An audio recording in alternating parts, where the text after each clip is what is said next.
There's been a couple significant movements against social media coming out of the U.S. Right, so maybe a theme for the first quarter of the year 2026 would be challenges to social media platforms, and we're seeing things shaping up this way. Okay. So first, let's start with the U.S., where a trial is starting in California this week over this huge question. Are social media companies responsible for harming children? Meta and YouTube, so Google, are named as defendants and will face trial in this case. Right. So let's get the specifics of this case. Right. So this is what's called a bellwether case. It represents a test bed for similar suits, and there are hundreds of them brewing. Right. It involves a 19-year-old from California, identified just by her initials, KGM. Right. She said she became addicted to social media at a young age because of how they are designed. So she blames her depression and suicidal ideation on these apps, and she wants to hold them responsible. Okay. So this is a landmark case because we will likely see people like Mark Zuckerberg testify in a courtroom against these allegations, saying that they've negligently created products that cause addiction, depression, and other trauma. I see. But another social media giant reached a settlement, I hear. Right. In the U.S., one of the biggest platforms, TikTok, was a defendant named in this particular case, but reached a settlement for an amount that's not disclosed just before the trial started. Okay. So the suit will test this legal theory that social media sites and specific features are defective products that will encourage addictive behavior, kind of similar to cigarettes and addictive drugs, and thus would be subject to personal injury law.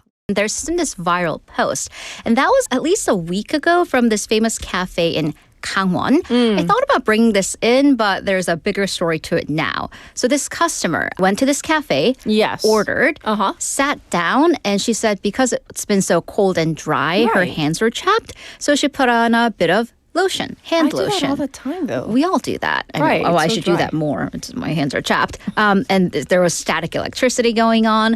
But then after she had put on the lotion, she spotted this sign, which she says was in very small font, which said, "Please don't use perfumes or scented hand lotions. 향 나는 핸드크림 쓰지 말아주세요." Essentially, it was not the exact wording, but she was like, oh, oops, too late. She already put it on. Right. Moments later, the cafe owner apparently approached her and asked, "Did you put on scented hand lotion?" And she said, "Well, yes, I didn't see the sign. I'm sorry." Well, the owner said, "I'll give you a refund. And so basically, please leave.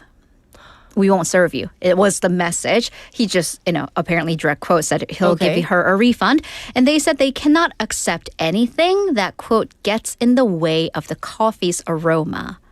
This has apparently triggered the social debate over perfumes and other scents. Right. So, in reference to this particular case, the exact wording on the sign was apparently please refrain from, like, 자제해주세요. So it wasn't even an outright ban. So legal experts are saying, probably the owner wasn't in the right to immediately demand that she leave. So we're going to leave that story there. Okay. But in terms of, scents.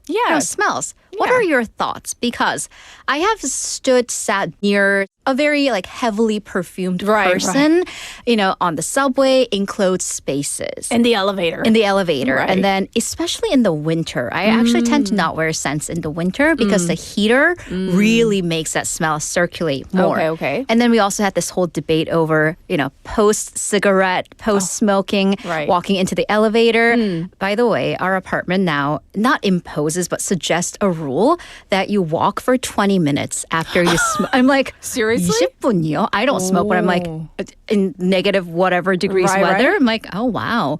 Yeah, I heard that announcement over the PA and I laughed. Anyways, there's that debate. And then there are also online posts on college communities continually addressing this issue. Don't put on perfume and come into the library.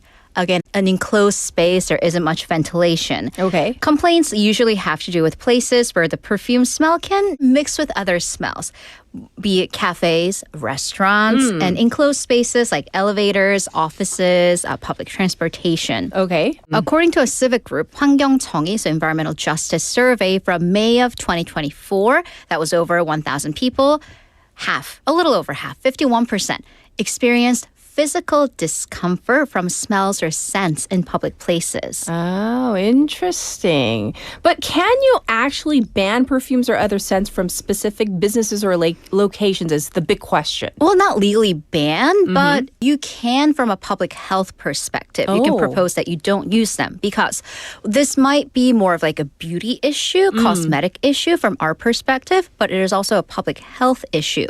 So Canada actually has a widespread scent-free or odor-free policy.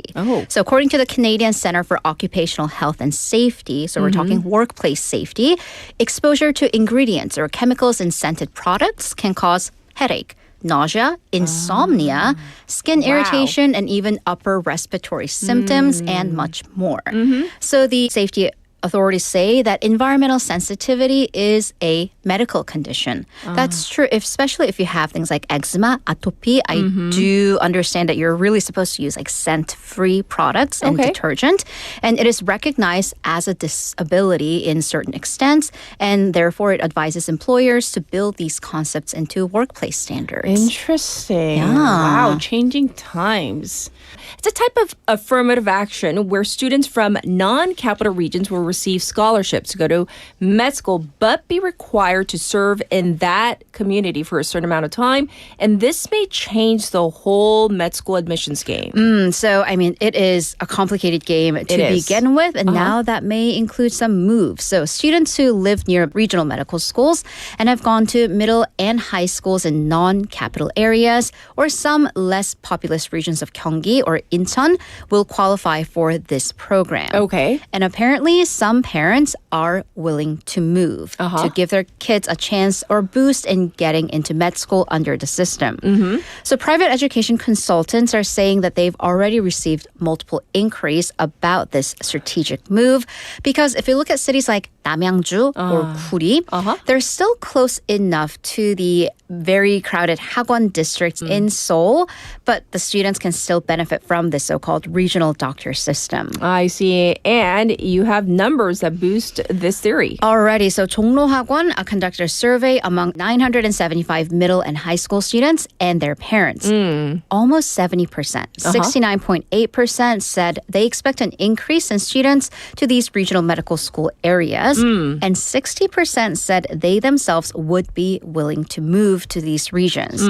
So most of the students said that would be because that would give them a leg up in the admission system. BTS, right? And their world tour concert is so huge. It is about to affect some cities' economies. Remember when Taylor Swift had her tour? It was like Swiftonomics. Well, it is BTS-onomics. For some major stars, when they have global tours, you see inflation. Prices going up as mass influxes of people. So spike in demand, driving up prices, especially in the tourism and service sector.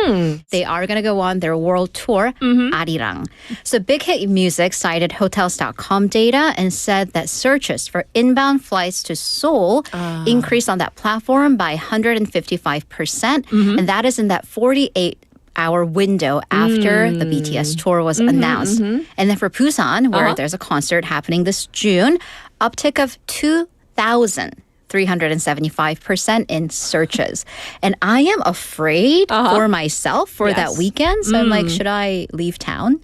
As a local, a French daily newspaper said that there was a 590% increase in lodgings in Paris, and that's for this concert that's scheduled for July 17th and the 18th. Ooh, and this is part of this trend of musical tourism. Right, so there's like book tourism, musical tourism, where culture takes center stage. People are putting concerts as the core of their trip and then planning the rest of the trip around that event. So 59% of French people said, according to the same data, they would be willing to travel somewhere for a concert, with 40% saying that they see these concerts as actually opportunities to visit cities they otherwise would not have thought to go. Thank you for all this, and we'll check in with you tomorrow. Thank you, Haley. Have a great day.